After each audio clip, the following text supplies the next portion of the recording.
Saturday morning, I went down, do business as usual. I called my son about after 11, so, and I say, hi, where are you?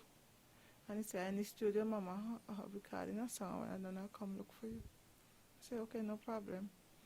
About minutes to 2, he come, he ordered bolognese. Well, the kitchen was making, they had an order for bolognese, so I saw them making 2, so I thought they was doing the wrong order. So I said, what are you doing with 2 bolognese? One, they said, no, one is for Naldo. Naldo order one. So when the guy done box them, I take out a juicy one. I say, well, this one for Naldo. You know, I always give my baby the best one. I say, I always need the best for my baby. And he laughed. And the guy, TJ, was the chef who making it, and he laughed and he said, I know. So then Nalo come up and he pack in his own, and he said he's going and go home, right? So I say, okay. I put $100 in a money bag, and I say, go and get me some ones. And at the same time, I had some customer inside, sitting down, dining, and then one come up. So normally when Nala go out the door, I always walk outside and look. For some reason, I always watch him crossing the road to direct the traffic if he, And not that he need me, he's a big boy, but I always protective. What happened so that a customer came the same time, and I couldn't move from the cash, and then I hear, pow, pow. And everybody, I was like, and I rush out, and I see nobody, and they say, somebody on the ground. And when I look, I saw my son lying on the ground. That's all right. And I ran up there and I said, it's my son. And I was like, it was so terrifying. Because every time I protect my son, I wouldn't be telling you, okay, my son was the best son. I grew up my son properly. We have sent him to good school, me and my husband, which you might know, Rick is his stepfather. He have him from a year. Now he's 23. We grew him up in the right way. We sent him to Nazarene school. From that, we sent him to Sugar Melon Academy. We gave him everything a child would need. So I don't know, when people get teenager, when children, especially boys, get teenager. So like I say, he wasn't living with me. He was living with his girlfriend in Stubbs and his baby. So that's all I can say. I wouldn't be staying here and saying, okay, because I is like this, I don't swear for my child. I know he didn't make trouble. For me, I know my son was like, nobody could touch his family. He will get hot-headed. Nobody could. He loved friends. His friends, he will protect his friends. Because when he get friends, he hold them with all his heart, and he will protect you if he have to protect you.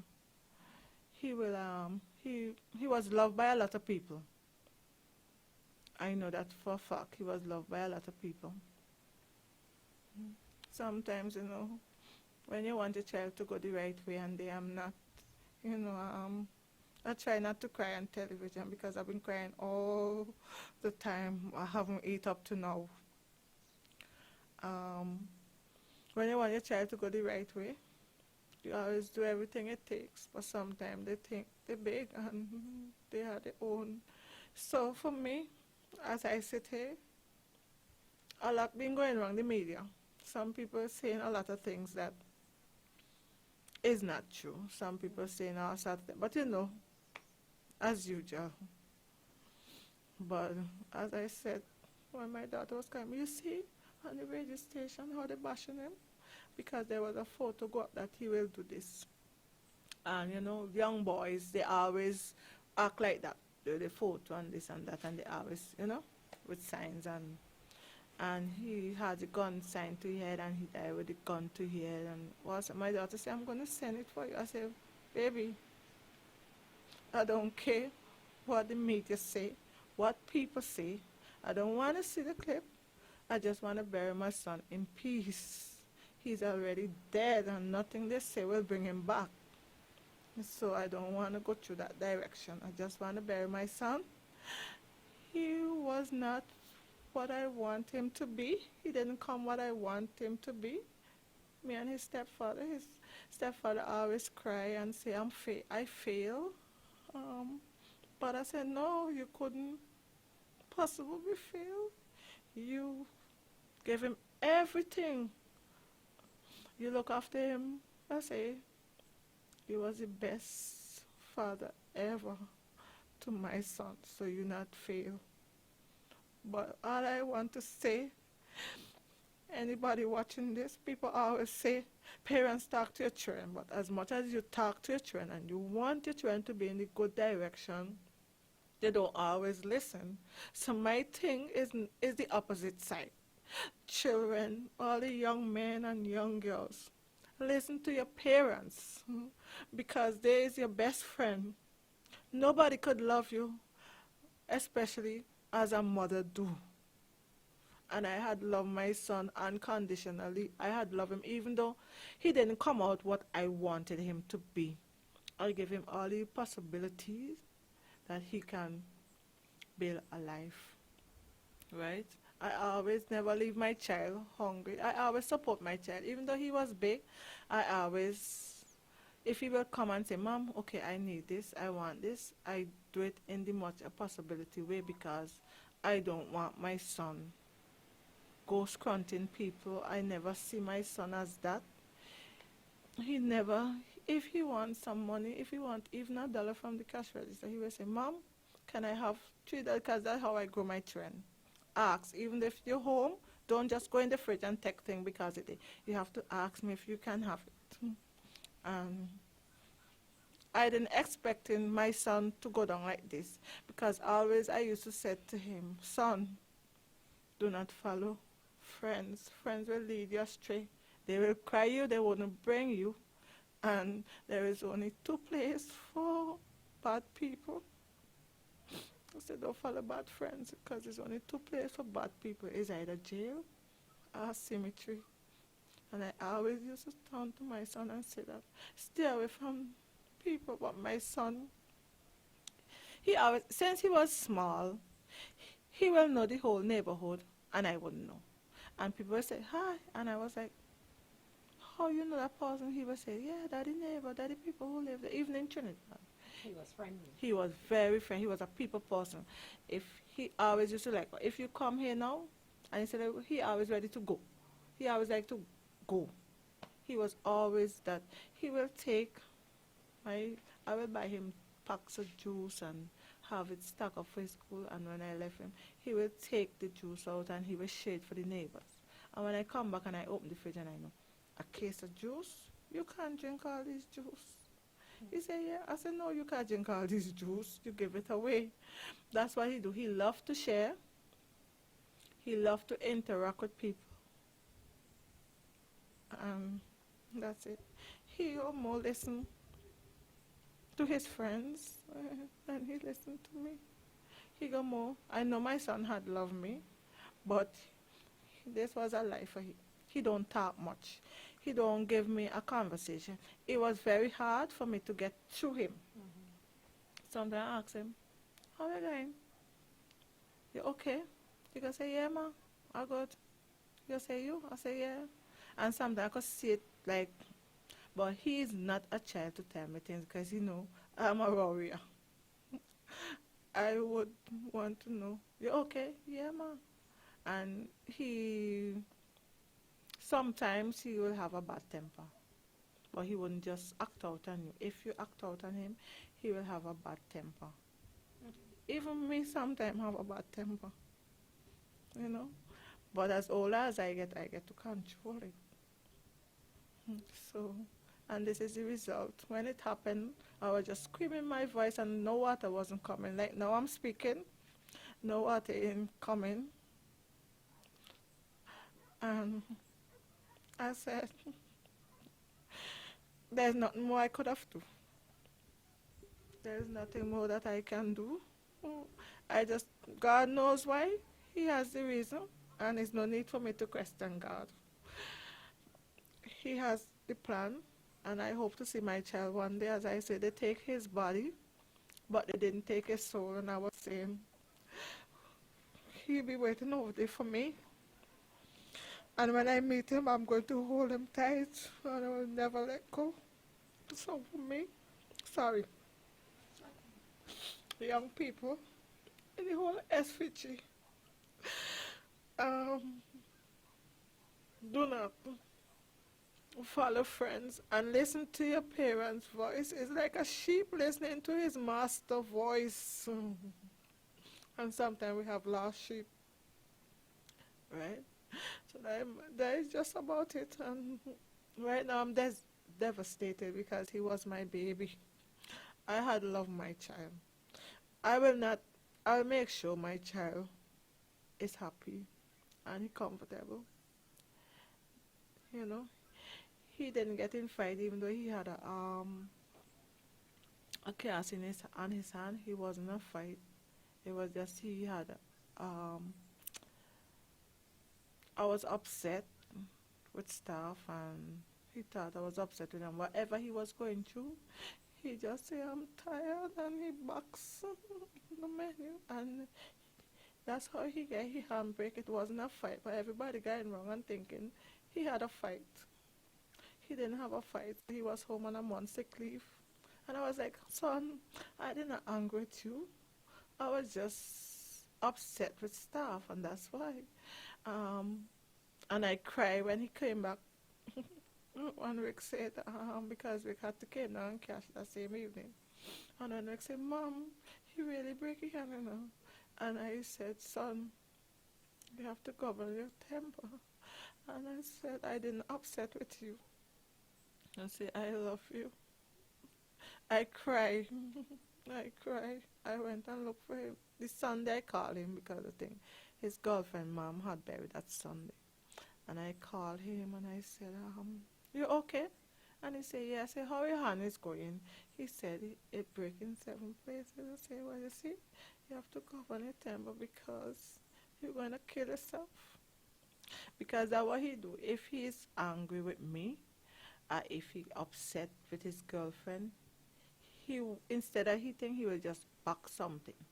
He will hit something, which is a good thing, that you're not going to hit people, you're hitting something, and not people, but the only thing is going to damage yourself. So yes, I say, yeah, no, I'm going to stop. I know. And like the whole week, like I was so excited to see my son, and I was like calling him, you're good?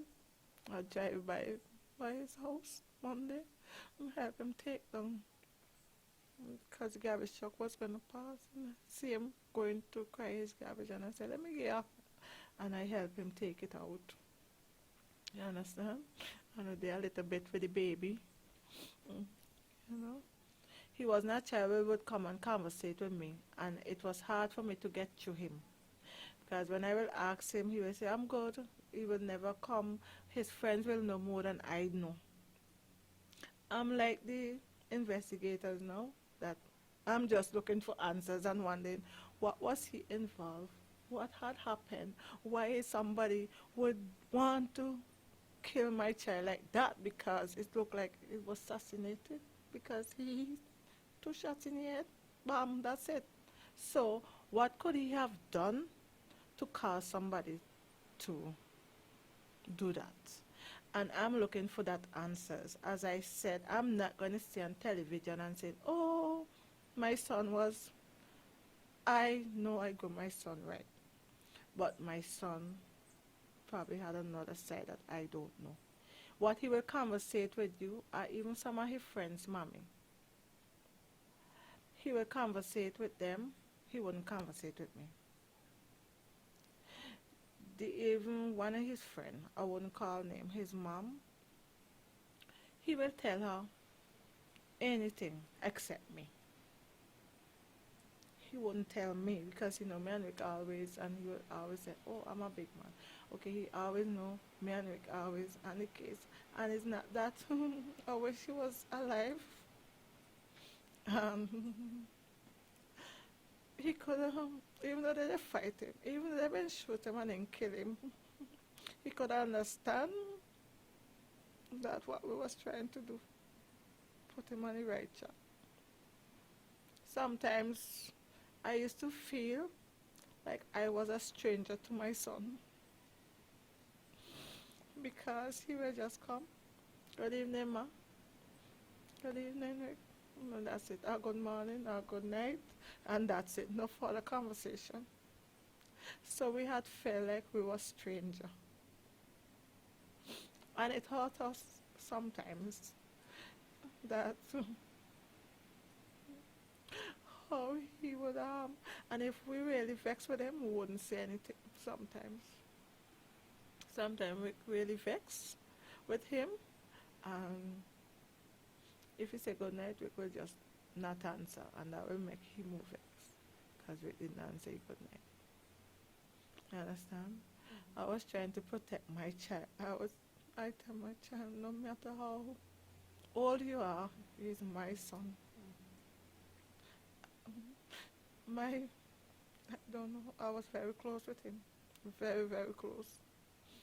I remember being small and I was walking down to Glen. That time I hadn't started, we were now starting small business in Rotterdam. It was a rough start. And I was walking, coming down right by the community college in Glen on the pavement. He was a little boy, and he wanted to pull away from me. And I said, boy, you make me put my hand on my head and bawl for mother. And I was like listening to this little thing. Put your hand on your head and bawl for mother. Now who stopped you? And how he's so small and he bring it out. All I could do is just laugh and say, wow. And I said, Rick, here right now to tell me. He was a little baby. He would play with his niece and nephew. Friday, he went buy snack with them. This last day, he was spending a lot of time with us. You understand? And I really would like to know the answer. Nothing is not going to bring back my son. And no matter what social media say or what people say, nothing is going to bring him back. That's a fact. He's gone. But I want the answers to know why it is that someone will want to kill him like that. What he was involved in. What make somebody trigger to do that. That's all I want to know. That is all that I want to know. As a mother's love will never die. And no matter how terrible a child is, I know for me, if I vex today with Ronaldo and I said, don't ask me for nothing, I ain't giving you nothing. Before the evening done, I self crying, now they don't eat, you have money, now they want this. As I can't sleep. I cannot sleep in the night, I will have nightmares. Hey, and if my child asks me for anything, I don't give him. Even as the last thing, I have to give him. That's the kind of mother I am, because I was a single mother before I met Mr. Rick. 5 children, it was tough. I struggled. But I never cried no father in welfare because I wanted to be a strong woman. I think God has made me a strong woman. That I work more than one jobs. I used to live in the Grenadines and work more than one jobs. Just to make my children happy. Because I thinking, I don't want to go out there and just being with a man for just money.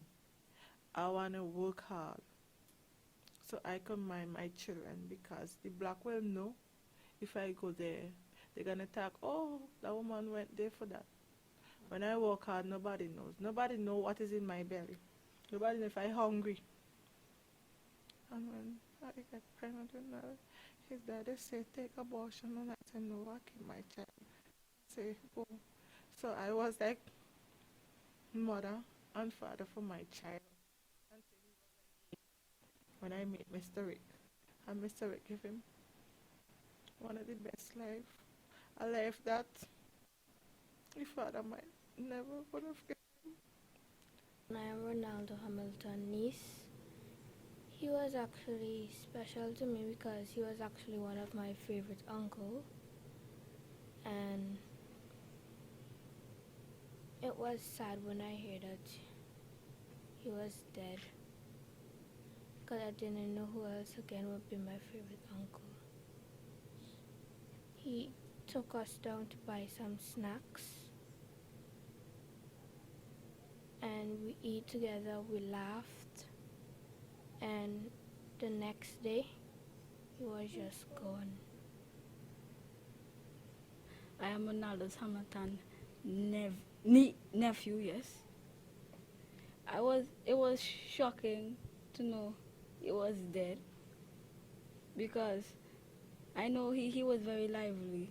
I didn't think of him to be dead. I didn't even believe he would have been dead. Is when I heard he was shot in his head. Then I went around and I sat for cry.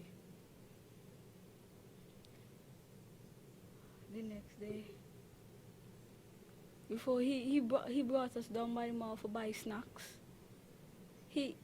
I didn't spend all the money on a chocolate, so I only had a little bit of for buy my X bar.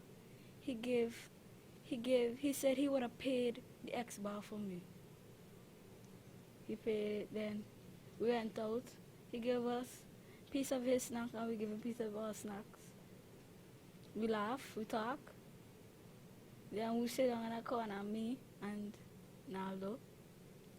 We played games, we make a little joke between. And this when I heard he was dead, I said, is he really dead? I was like second guessing myself. I didn't believe he was dead. Up to now, I still can't believe he was dead. He is dead. I went up. Yesterday I went up. I saw his blood on the floor. And I see it drain down to the end of the bus stop there.